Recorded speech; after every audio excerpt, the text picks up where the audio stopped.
most of the evictions are filed for non-payment of rent. Some evictions are filed because of the lease is over and the landlord and the tenant refuses to move.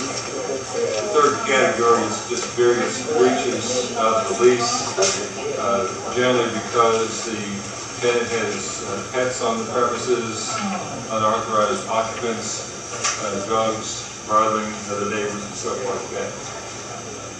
The basic thing you can do as a landlord to protect yourself is to get on the right track.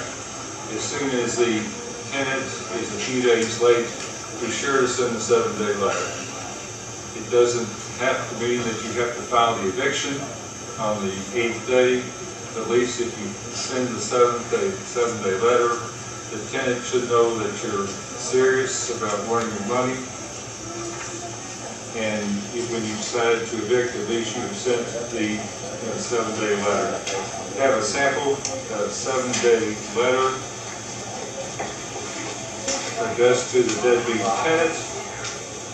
This is to advise you that you're in violation of the terms of the lease for failure to pay August and September rent in the amount of such per month.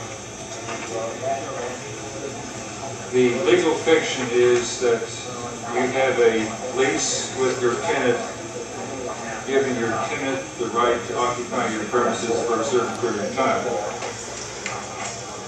In order to cancel or void or terminate the lease, you send the tenant notification that, number one, the tenant is in violation of the terms of the lease.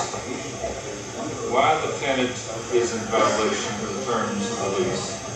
The fact that the tenant has a certain period of time in which to cure